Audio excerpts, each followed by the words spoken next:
नमस्कार, आप देख रहे हैं आज तक। आपके साथ मैं हूं सईद अंसारी। स्वागत है आपका खबरदार में।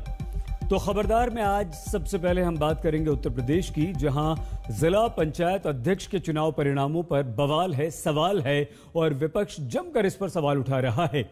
इन चुनावों में धांधली के खूब आरोप लग रहे हैं। सरकारी मशीनरी के दुरुपयोग, सत्ता के दुरुपयोग, धन बल, बाहुबल, पुलिस प्रशासन, सबके इस्तेमाल के आरोप जैसी बातें की जा रही हैं।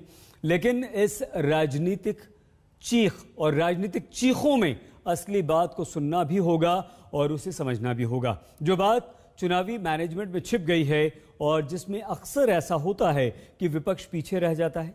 जिला पंचायत अध्यक्ष के चुनाव में भी यही हुआ। बड़े सवाल यहां पर विपक्ष पर भी हैं।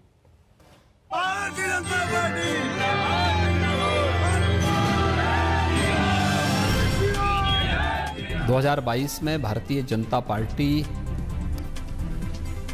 इसी तर्ज पर चुनाव के परिणाम लेकर के आएगी। बेईमानी से चुनाव जीती और उस बेईमानी की जीत पर भारतीय जनता पार्टी जश्न मना रही है। भ्रष्टाचार की भेंट चढ़े चुनाव का नतीजा है। मैं तो यही कहता हूं। ये चुनाव नहीं था, ये तो प्रशासन का एक खेल था, एक साजिश थी।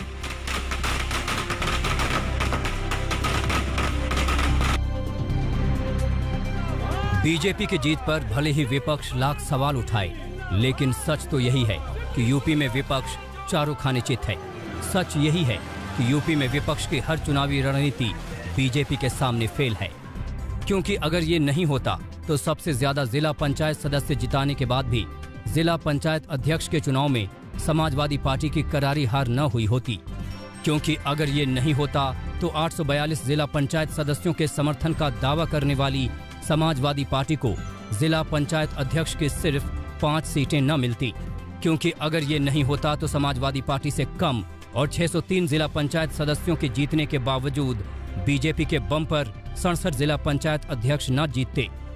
भारतीय जनता पार्टी बेईमानी से चुनाव जीती और उस बेईमानी की जीत पर भारतीय जनता पार्टी जश्न मना रही है। लेकिन उत्तर प्रदेश की जो सम्मानित जनता, जिसने जिला पंचायत में जनादेश भाजपा के खिलाफ दिया था, उस जनादेश का अपमान महसूस कर रही है उत्तर प्रदेश की जनता। गुंडा राज है, जंगल राज है। डीएम और एसपी चुनाव लड़ रहे थे। पैसे, सत्ता, गुंडागर्दी और अधिकारियों के दम पर जिला पंचायत का चुनाव जीत लेना ये कोई बहुत बड़ी बहादुरी नहीं है। समय बदलता है, वक्त भी बदलता है और जनता का विचार भी बदलता है। अब हारने वाले इसमें चाहे धांधली का आरोप लगाएं, चाहे सरकारी मशीनरी का दुरुपयोग कहें, चाहे सत्ता बल, धन बल, बाहुबल का आरोप लगाएं, लेकिन सीधी बात है कि बीजेपी ने बाजी पलट दी। पंचायत चुनाव के नतीजे बीजेपी की उम्मीदों के मुताबिक नहीं आए थे, लेकिन जिला पंचायत अध्यक्ष के चुनाव में बीजेपी ने वो चुनावी चक्रव्यूह बनाया जिसे विपक्ष तोड़ नहीं पाया। पहले तो बीजेपी के 21 कैंडिडेट निर्विरोध चुने गए। समाजवादी पार्टी को निर्विरोध सिर्फ 1 सीट इटावा की मिली। फिर जब 53 सीट पर चुनाव हुए तो कड़ी टक्कर के बावजूद बीजेपी ने 44 सीटें जीत ली। विपक्ष न तो अपने सदस्यों को बीजेपी के कैंडिडेट के पक्ष में वोट करने से रोक पाया, न निर्दलियों को अपने पक्ष में बनाए रख पाया, न दूसरों के खेमे में सेंध लगा पाया। अगर हम लोग कानपुर में जीत सकते हैं, आगरा में जीत सकते हैं, मथुरा में जीत सकते हैं, तो इटावा में भी जीत सकते थे। क्योंकि चुनाव जब हम लोग, हमारा सांसद इटावा में जीता गया तो कहा गया कि साहब ये तो ईवीएम में गड़बड़ी कर दी गई। और जब उनका जीत रहा है पंचायत चुनाव में तो उनकी ताकत हो गई, उनकी लोकप्रियता हो गई। और अगर बीजेपी जीत रही है तो ये प्रशासन का दुरुपयोग हो गया, ये नहीं चलेगा। यानी विपक्ष अपना चुनावी प्रबंधन नहीं कर पाया और यही काम बीजेपी ने पूरी ताकत के साथ और बखूबी किया, और जिसके नतीजे में उसे ऐसी बड़ी जीत मिली। इसे विपक्ष की नाकामी ही कहेंगे कि बीजेपी के सामने बदायूं, रामपुर, फिरोजाबाद, संभल, मुरादाबाद, कन्नौज जैसे समाजवादी पार्टी के किले ध्वस्त हो गए। मुलायम के गढ़ मैनपुरी में पहली बार बीजेपी जीती। सोनिया के गढ़ रायबरेली में पहली बार बीजेपी जीती। अमेठी में 11 साल बाद बीजेपी जीती। लखनऊ, बाराबंकी और अयोध्या में पहली बार बीजेपी का जिला पंचायत अध्यक्ष बना है। पश्चिमी यूपी की 14 में से 13 सीटों पर बीजेपी जीती। किसान आंदोलन के चेहरे राकेश टिकैत के गढ़ मुजफ्फरनगर सहित आसपास की सीटों पर बीजेपी का परचम लहराया। ये परिणाम भी इस बात को साबित करते हैं कि हमारा जो ट्रेंड है ये ऐसे ही 2022 तक रहेगा और फिर 2024 में भी भारतीय जनता पार्टी 2014 की पुनरावृत्ति 2024 में भी करेगी। यही ट्रेंड, क्योंकि जनता का एक विश्वास, जो कहा सो करके दिखाया, ये भारतीय जनता पार्टी की पहचान है। ये बीजेपी के लिए 2022 की बूस्टर डोज है, जो उसके लिए जरूरी भी थी, क्योंकि यूपी में कई मुद्दों को लेकर लगातार चुनौती बन रही थी और विपक्ष को हमलावर होने का चांस मिल रहा था। लेकिन जिला पंचायत अध्यक्ष के चुनाव में बीजेपी ने पूरा जोर लगा दिया और विपक्ष की उम्मीदों को ऐसा झटका दिया कि विपक्ष देखता ही रह गया। नामांकन से नाम वापसी तक ही जिला पंचायत अध्यक्ष पद की 21 सीटें समाजवादी पार्टी के हाथ से निकल गईं, जबकि बीजेपी के कैंडिडेट निर्विरोध चुन लिए गए। आजमगढ़, एटा, बलिया जैसी जगह जहां जहां चुनावी प्रबंधन ठीक रहा, जहां जहां सदस्यों को एकजुट रख पाए, वहां वहां समाजवादी पार्टी ने सीटें निकाली। बाकी जगहों पर समाजवादी पार्टी या विपक्ष के सदस्य एकजुट नहीं रह पाए। चुनावी प्रबंधन फेल हो गया। सदस्यों की संख्या जीत लायक होने के बावजूद हार गए। जब विपक्ष झूठे दावे कर रहा था पंचायत चुनाव के परिणाम आने के बाद कि भारतीय जनता पार्टी पीछे छूट गई है और सपा आगे निकल गई है, उस समय भी हमने कहा था कि हमने उत्तर प्रदेश के पंचायत चुनाव के इतिहास की सबसे बड़ी विजय प्राप्त की है।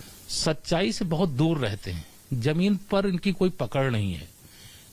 एसी कमरे में बैठ करके केवल ट्विटर पे ट्वीट करके वह पूरी अपनी राजनीति करना चाहते हैं। तो जनता समझदार है। बीजेपी के लिए ये बहुत बड़ा मौका है। वो यही बता रही है कि यूपी में किसी भी चुनावी लड़ाई में विपक्ष दूर दूर तक कहीं नहीं है। विपक्ष पूरी तरह से फेल है। जिला पंचायत अध्यक्ष के चुनाव ने ये दिखा भी दिया। इसलिए सवाल उठाने से ज्यादा जरूरत विपक्ष को आत्ममंथन करने की है, क्योंकि चुनाव अब सिर्फ 8 से 9 महीने ही दूर हैं। आज तक ब्यूरो।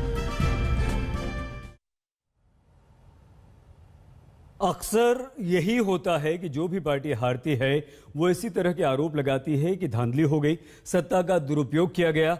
लेकिन जिला पंचायत अध्यक्ष चुनाव का ये ट्रेंड रहा है कि जो पार्टी सरकार में रहती है उसी के सबसे ज्यादा जिला पंचायत अध्यक्ष चुने जाते हैं। फिर चाहे वो आज बीजेपी की बात हो या फिर इससे पहले समाजवादी पार्टी की या उससे पहले बहुजन समाज पार्टी की बात आप कर लीजिए। लेकिन यहां पर बड़ा सवाल यह है कि पार्टियां जिला पंचायत अध्यक्ष के चुनाव में आखिर इतना जोर क्यों लगाती? जिला पंचायत अध्यक्ष के पद में आखिर ऐसा क्या होता है कि कांटे की राजनीति यहां पर होती है? हर तरह के हथकंडे अपनाए जाते हैं, इस्तेमाल किए जाते हैं। आइए हम आपको बताते हैं। हमारे यहां 3 स्तर की पंचायती व्यवस्थाएं होती हैं, जिनमें गांव, ब्लॉक और जिले के स्तर पर व्यवस्था होती है। इसमें जिला पंचायत अध्यक्ष का पद सबसे बड़ा होता है। वो एक तरह से एक जिले के सभी गांव, सभी ग्राम पंचायतों का प्रमुख होता है। जिला पंचायत अध्यक्ष के पास सड़क, सफाई, स्वास्थ्य, बिजली, पानी और दूसरी बुनियादी सुविधाएं जुटाने और विकास की जिम्मेदारी होती है। और इसके लिए हर वर्ष 10 करोड़ रुपए का उसे बजट भी मिलता है। जिला पंचायत अध्यक्ष सीधे जनता के वोट से तो नहीं चुने जाते, लेकिन एक जिले के जिला पंचायत सदस्यों में से ही एक जिला पंचायत अध्यक्ष के तौर पर उम्मीदवार बनता है और उन्हीं सदस्यों के वोट से जिला पंचायत अध्यक्ष चुना जाता है। यही चुनावी प्रक्रिया इसकी सबसे बड़ी कमी या खामी मानी जाती है, क्योंकि इसमें सदस्यों को अपने पाले में करने के लिए उम्मीदवार हर तरह के हथकंडे अपनाते हैं और हथकंडे अपनाए जाते हैं, पार्टियां भी अपनाती हैं। जिला पंचायत अध्यक्ष को राज्य सरकार से 14,000 रुपए प्रति महीने तनख्वाह के तौर पर और भत्ते अलग से मिलते हैं। लेकिन यह बहुत मामूली सी बात है, 14,000 रुपए। बड़ी बात यहां पर यह है कि इनका राजनीतिक रुतबा बहुत बड़ा होता है। जिला पंचायत अध्यक्ष के लिए पार्टियां अपना पूरा जोर इसलिए भी लगाती हैं क्योंकि इन्हीं के जरिए गांवों तक विभिन्न पार्टियां अपना प्रभाव जमाती हैं, वोट और गांव के लोगों को अपने पाले में करने की कोशिश करती हैं। विधानसभा चुनाव और लोकसभा चुनाव के लिए जिला पंचायत अध्यक्ष अहम कड़ी भी होते हैं। लेकिन इस बात की कोई गारंटी नहीं होती कि जिला पंचायत अध्यक्ष का चुनाव अगर आपने जीत लिया तो विधानसभा चुनाव भी आप जीत ही जाएंगे। बीजेपी भले ही जिला पंचायत अध्यक्ष के चुनाव को विधानसभा से पहले सेमीफाइनल की अपनी बड़ी जीत मान रही है और उसे विधानसभा चुनाव की राह आसान बता रही है, लेकिन मिथक और इतिहास बिल्कुल अलग है। और इसीलिए सवाल यह है कि क्या बीजेपी अब इस मिथक को तोड़ पाएगी और नया इतिहास बना पाएगी?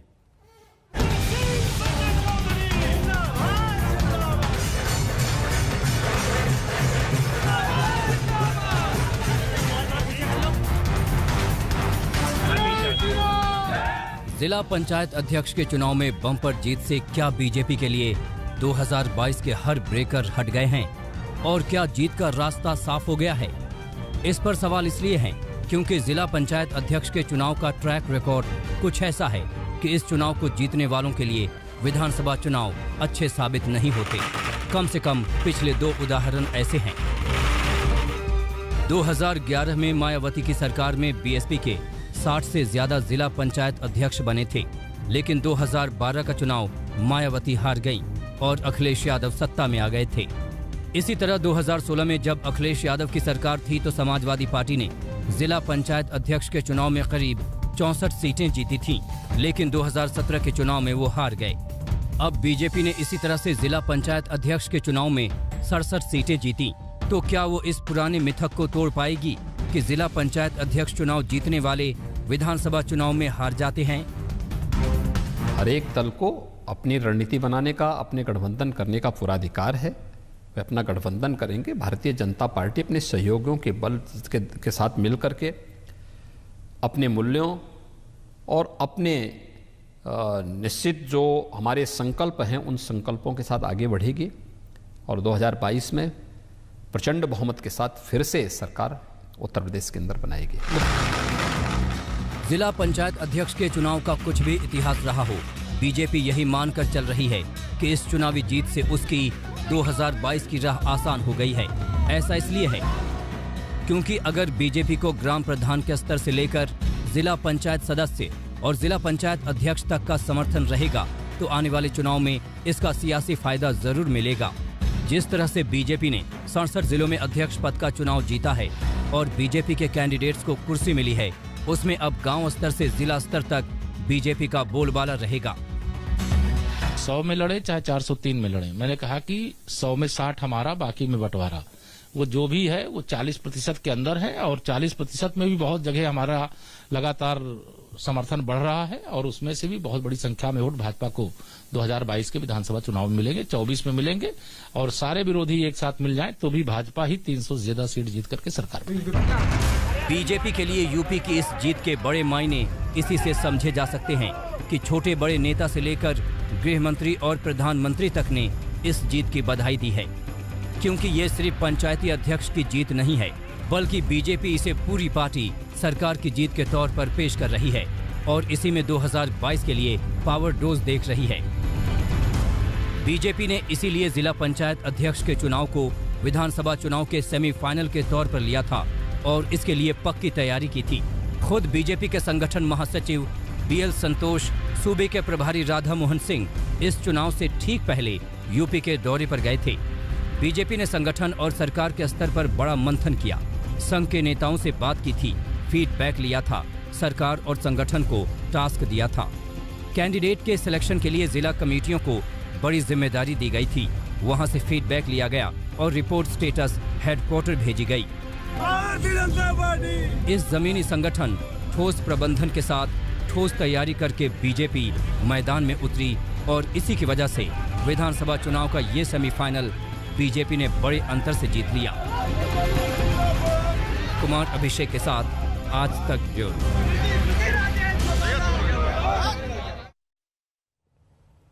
और अब खबर संघ प्रमुख मोहन भागवत के उस बयान की जिसकी चर्चा हर तरफ हो रही है।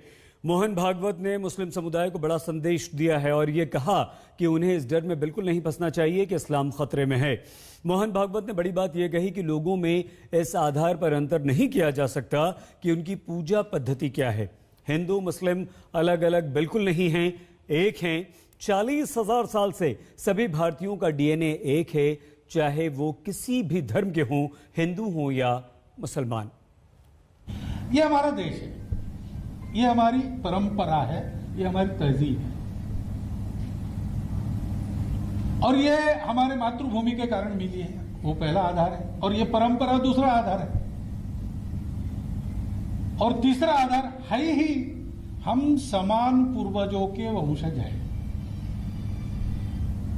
अब ये विज्ञान से भी सिद्ध हो चुका है। 40,000 साल पूर्व से हम भारत के सब लोगों का डीएनए, सब लोगों का निरपवाह डीएनए समान है।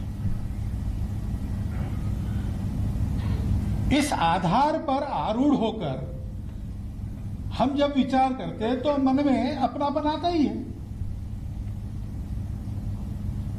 उस अपनेपन के आधार पर एकता होती है, राजनीति के आधार पर नहीं होती। और संघ पहले से ऐसा मानता है। संघ प्रमुख मोहन भागवत ने यह बड़ी बात की है, बड़ा संदेश दिया है। लेकिन यह हो सकता है कि कुछ लोगों को संघ प्रमुख मोहन भागवत की बात हजम ना हो, उन्हें पसंद ना आए और यह भी हो सकता है कि अब इस पर राजनीति भी खूब तेज हो जाए। यहां पर हम लेंगे एक बहुत छोटा सा ब्रेक। ब्रेक के बाद आपको पाकिस्तान के हिंदुओं की वो पीड़ा भी दिखाएंगे जिससे मुक्ति के लिए उनकी 3 पीढ़ियां इंतजार कर रही हैं। आप देखते रहिए आज तक।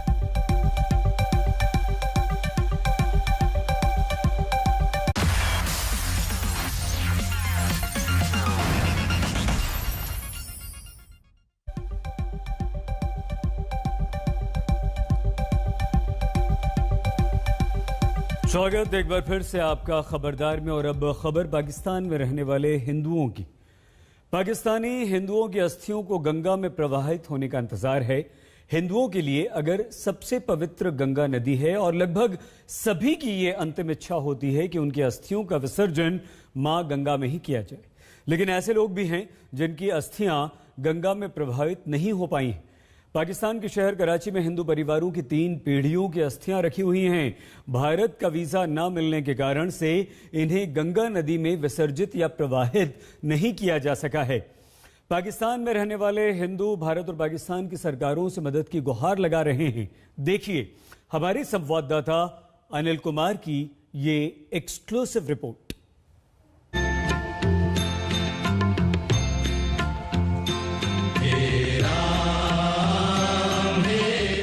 मान्यता भी है और अटूट विश्वास भी। गंगा में अस्थियों के विसर्जन के बाद मोक्ष मिलता है। अस्थियां गंगा में विसर्जित होती हैं तो आत्मा को शांति मिलती है।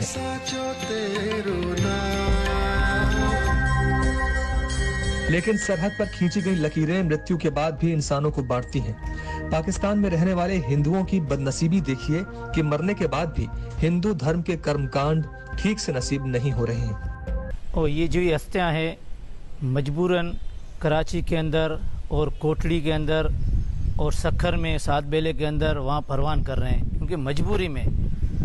असल उनकी जो ख्वाहिश है वो गंगा नदी में ही उनकी पूरी ख्वाहिश है। अभी हमें वीज़ा नहीं मिल रहे हैं। जिसने वीज़ा लगाई है वो उसका टाइम पीरियड ख़त्म हो जाता है तो दोबारा लगाते हैं, भाई वो कैंसिल हो गई वीज़ा। कराची के शमशान घाट के इस लॉकर रूम में सालों से अस्थियां रखी हैं। परिवार इन्हें पवित्र गंगा में विसर्जित करना चाहते हैं, लेकिन उन्हें हिंदुस्तान आने के लिए वीजा नहीं मिल पा रहा है। पहले भी हमने पाकिस्तान गवर्नमेंट्स और इंडियन गवर्नमेंट्स को अपील की थी, जो कि नहीं सुनी गई थी। हम फिर दोबारा ही अपील करते हैं दोनों गवर्नमेंट से, पाकिस्तान और इंडियन गवर्नमेंट से, कि हमारी जल्द से जल्द अपील सुनी जाए और हमें वीज़ा दिया जाए कि हमारी माता जी की मनोकामना थी कि हमारी अर्थी को गंगा जल में करती जाए और उन्हें शांति मिले। हमारी ये सरकार से ये गुजारिश है, हम लोगों को वीज़ा दिया जाए, वीज़े में नरमी रखी जाए और हर दीवार का वीज़ा दिया जाए, ताकि जो है अपनी माता जी की अस्थियों को विसर्जन कर सकें।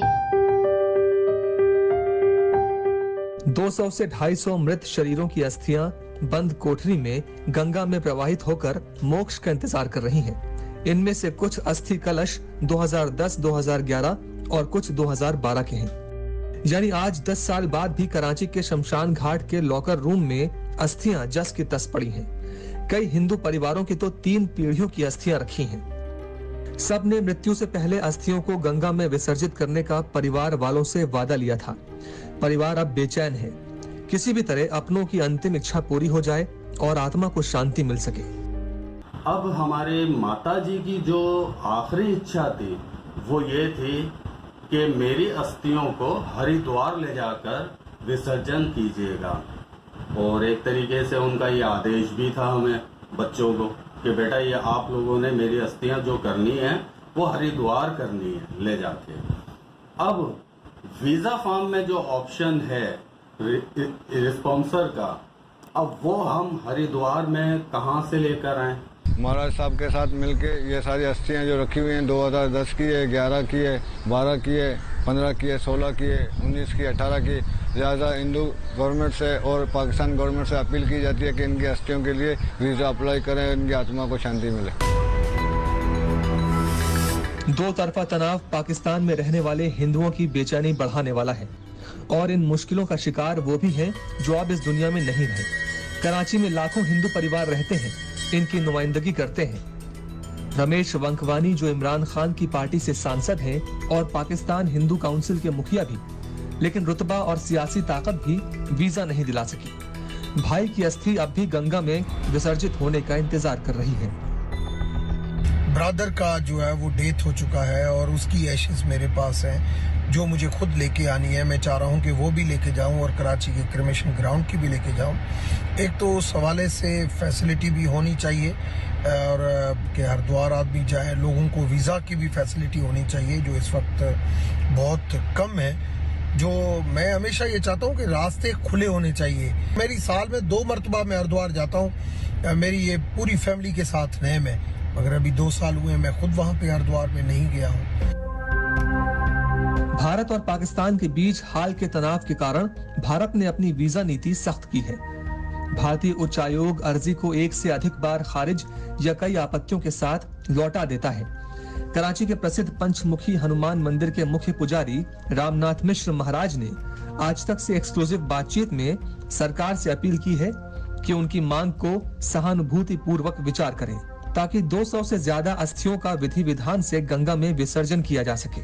मैं सरकार से भी जो हमारी पाकिस्तान की है और इंडियन गवर्नमेंट भी है उनसे भी यही कहूँगा कि आप वीज़ा में नरमी लाएं और हरिद्वार में जो वीज़ा है वहाँ पे किसी का स्पॉन्सर नहीं होता, तो लिहाजा स्पॉन्सर के बजाय वहाँ पर हमें प्रीमियम करके आप वहाँ पे वीजा दें। पार्टीशन से पहले ये अस्थियां कलश का विसर्जन का पुजारी रामनाथ मिश्र इससे पहले भी 2 बार साल 2011 और 2016 में पाकिस्तान में रहने वाले सैकड़ों हिंदुओं की अस्थियों को हरिद्वार की गंगा नदी में विसर्जित कर चुके हैं, लेकिन अब पिछले 5 साल से बची और रखी हुई अस्थियों के विसर्जन कार्य के लिए हिंदुस्तान आना चाहते हैं, लेकिन उन्हें वीजा नहीं मिल पा रहा है।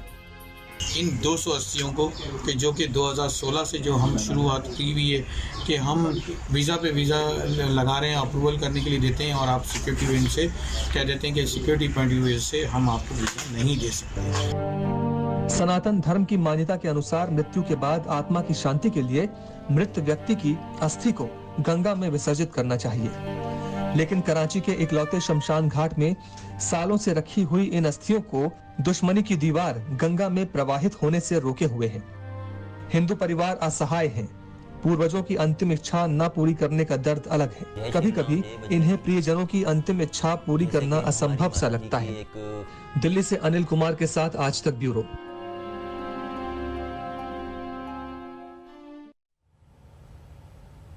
और अब खबर बहुत तेजी से गर्म होती है हमारी धरती की।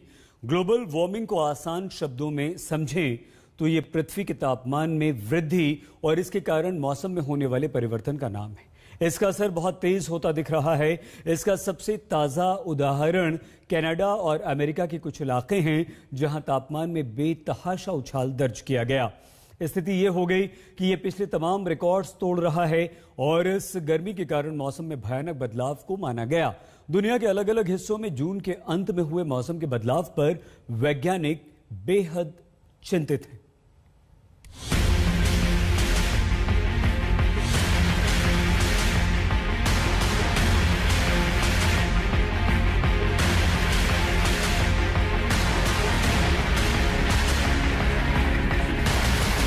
कहीं बेहिसाब बारिश, कहीं चिलचिलाती गर्मी, कहीं भीषण ठंड, कभी असामान्य तरीके से ग्लेशियर का पिघलना और कहीं रेगिस्तान का पसरना। वैज्ञानिक का मानना है कि यह असामान्य परिवर्तन ग्लोबल वार्मिंग का नतीजा है। दुनिया भर में मौसम का बदलता रूप तबाही मचा रहा है। कनाडा में पहली बार तापमान 49.6 डिग्री पहुंच गया, तो न्यूजीलैंड में इतनी बर्फ पड़ी कि सड़कें तक जम गई। वॉशिंगटन के सिएटल का पारा जून के आखिरी सप्ताह में 44 डिग्री तक पहुंच गया। यहां बीते 100 सालों में ऐसा नहीं हुआ था। ये ग्लोबल वार्मिंग से बदलती हैरान परेशान की दुनिया की तस्वीर है। पिछले 100 साल में इन दोनों देशों में इतनी गर्मी कभी नहीं पड़ी है। कनाडा के ब्रिटिश कोलंबिया में तो तापमान 49 डिग्री सेल्सियस के भी पार चला गया। सीजन जो है, इस सीजन में ही हीट वेव प्रिवेल करता है नॉर्दर्न हेमिस्फीयर में। जो कनाडा की बात किया आपने, वहाँ भी हीट वेव जो चल रहा है, और बहुत सारे लोकलाइज फैक्टर होता है और रीजनल फैक्टर्स होता है। जैसे हमारा फैक्टर्स मैं आपको बताया, उसमें भी वहाँ ऐसे फैक्टर है, ड्राई कोस्टल वो यूएसए की तरफ, कनाडा की तरफ जा रहे हैं, इसकी वजह से टेम्परेचर राइज हो रहा है। हालत ये है कि शहर के कई इलाकों में फव्वारे खोल दिए गए, जगह जगह कूलिंग स्टेशन खुल रहे हैं, कई दफ्तरों में छुट्टी दी गई है, लोगों को घरों में रहने को कहा जा रहा है। हालात का अंदाजा इसी से लगाइए कि ब्रिटिश कोलंबिया में जून के महीने में गर्मी से कम 233 लोगों की मौत हुई। वहीं जुलाई में ये कुल आंकड़ा बढ़कर 719 तक पहुंच गया, जो औसत से 3 गुना अधिक है। सरकारी अधिकारियों का मानना है कि मौत के बढ़ने की एक बड़ी वजह गर्मी है। The heat is being caused by a atmospheric blocking pattern, so it means that these very high temperatures are concentrated over one particular area. And normally you have the jet stream, which is this fast, high-moving belt of wind, which moves these weather systems on. And it's not happening this time. So we've got, it's almost like a pressure cooker effect. You've got very, very, very high heat. इस record तोड़ गर्मी के बीच लिटन और उसके आसपास के जंगलों में भीषण आग लगी हुई है। ब्रिटिश कोलंबिया के वाइल्ड फायर सर्विस ने जंगल की आग को नियंत्रण से बाहर बताया है। आग अब तक 6400 हेक्टेयर क्षेत्र को अपनी चपेट में ले चुका है। एक तो गर्मी, ऊपर से जंगल से उठती गर्म हवा पूरे इलाके के तापमान को बढ़ा रही है। हालत यह है कि 1000 से ज्यादा परिवारों को इलाके से हटने को कहा गया है। समझना मुश्किल नहीं कि धरती गर्म हो रही है, जिसकी वजह से हमारे आसपास मौसम बदल रहा है। सब कुछ उल्टा पुल्टा नजर आता है। वैज्ञानिक कहते हैं कि इसके पीछे तेजी से हुआ औद्योगिकीकरण है, जंगलों का कम होना है, पेट्रोलियम पदार्थों के धुएं से होने वाला प्रदूषण है और फ्रिज एयर कंडीशनर का बढ़ता प्रयोग भी है। यानी हम खुद इस बदलाव के लिए जिम्मेदार हैं। पिछले कुछ वर्षों में हमने प्रकृति पर इतने अत्याचार किए हैं कि अब ग्लोबल वार्मिंग की वार्निंग बिल्कुल साफ है। अब हम मॉनसून को कम सून कहने में हमें 10 बार सोचना पड़ेगा, क्योंकि अब हालात ऐसे बन रहे हैं कि या तो अचानक बहुत तेज बारिश होगी या फिर सूखा पड़ेगा, अतिवृष्टि या अनावृष्टि। हमें इसके लिए तैयार रहना पड़ेगा। वैज्ञानिकों की माने तो ग्लोबल वार्मिंग से धरती सिर्फ गर्म नहीं होगी, बल्कि सब कुछ बदलने लगेगा। जलवायु परिवर्तन के चलते बड़े ग्लेशियर टूट सकते हैं, निष्क्रिय अवस्था में पड़े ज्वालामुखी सक्रिय हो सकते हैं, आकाश में बिजलियों की कड़कड़ाहट बढ़ जाएगी, जिसके चलते जंगली आग एक समस्या बन सकती है। कई इलाकों में वार्षिक वर्षा के स्तर में भी वृद्धि होगी। पूरी दुनिया में जो स्थिति अभी पाई जा रही है वो स्थिति है कि उत्तरी अमेरिका अभी एक हीट वेव के सहारे में गुजर रहा है। इस सारा का सारा भाग और इसका पश्चिमी भाग एक हीट वेव के सहारे गुजर रहा है। दूसरी स्थिति यहाँ पर इससे संबंधित चली आती है कि साइबेरिया में भी उसी तरह का एक हीट वेव आ रहा है। और कनाडा में जिस स्थान पर कभी कोई संभावना ही नहीं थी कि उस जगह पर 40 डिग्री 49 डिग्री सेंटीग्रेड तापमान हो जाए, वह हो गया है। यानी इस बदलाव से मौसम चेन बदलेगा, पर्यावरण का रुख बदलेगा और बदले माहौल में ढलना इंसानों के लिए आसान नहीं होगा। कुल मिलाकर अगर धरती को बचाना है तो ग्लोबल वार्मिंग को नियंत्रित करने के लिए सिर्फ चर्चा और पर्यावरण सम्मेलन करना ही काफी नहीं है। ये भी नहीं कि विकसित और विकासशील देशों का एक दूसरे पर दोष मढ़ने से हल निकलेगा, बल्कि वक्त की मांग है कि कोई ठोस कदम उठाया जाए और ये तभी मुमकिन है जब समन्वय और भेदभाव के बिना दुनिया के देश इस मुद्दे पर राजी हों। दिल्ली से संजय शर्मा के साथ आज तक ब्यूरो।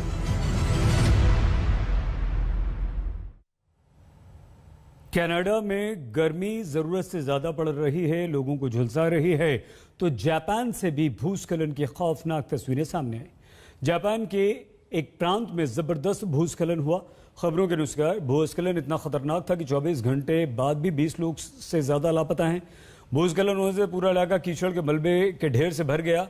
हर तरफ तबाही का दृश्य दिखाई देने लगा। स्थानीय अधिकारियों ने सेल्फ डिफेंस फोर्स के जवानों की मदद मांगी और ये बहता पानी शहर के बीच इस बात का गवाह है।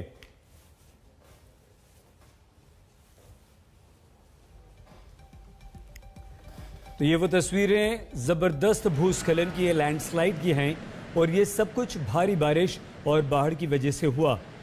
इस तरह से सैकड़ों घर न सिर्फ बर्बाद हो गए, लेकिन बाढ़ की वजह से जो कीचड़ आया उसने न सिर्फ घरों को बर्बाद किया, तबाह किया, बल्कि सड़कों पर भी जमकर तबाही मचाई।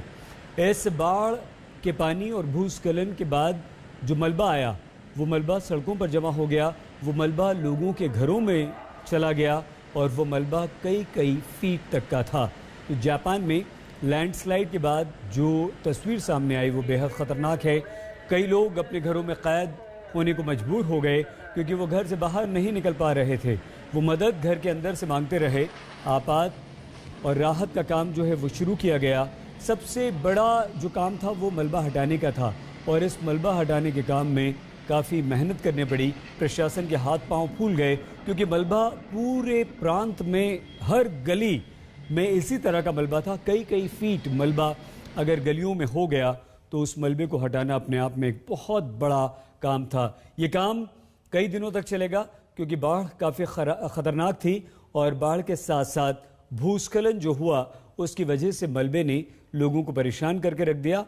और जापान के इस प्रांत में कई सारे ऐसे इलाके थे जो भारी मलबे की वजह से एक तरह से दुनिया से कट गए, ठप होकर रह गए। बहुत छोटा सा ब्रेक, आप देखते रहिए आज तक।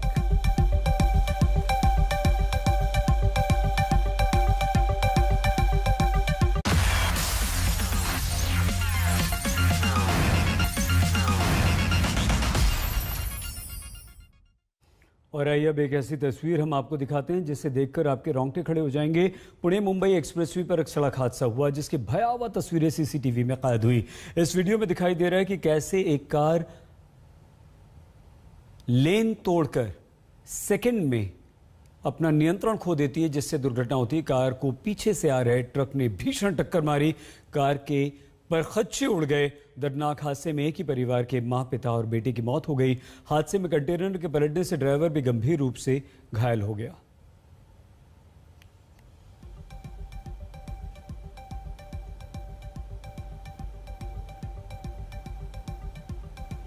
ये तस्वीरें बहुत भयानक हैं, दिल दहल जाता है इन तस्वीरों को देखकर। क्या इसे ओवर स्पीड माना जाए या इसे माना जाए कि एक्सप्रेसवे पर हम बहुत तेज रफ्तार से गाड़ी चलाते हैं? बहुत संभल कर, जहां बड़ी गाड़ियां चल रही हैं वहां कार को बहुत ध्यान से हमें चलाना चाहिए। एक ही परिवार के लोगों की यहां पर मौत और ज्यादा खतरनाक है। मां, पिता और बेटे की मौत इस हादसे में। जब भी आप घर से बाहर निकलें कार से और अगर लंबे सफर पर जा रहे हैं, हाईवे पर जा रहे हैं, तो प्लीज ज्यादा आपको अलर्ट रहना है, सावधान रहना है। अपने परिवार का प्लीज बहुत ख्याल रखिएगा। देखते रहिए आज तक।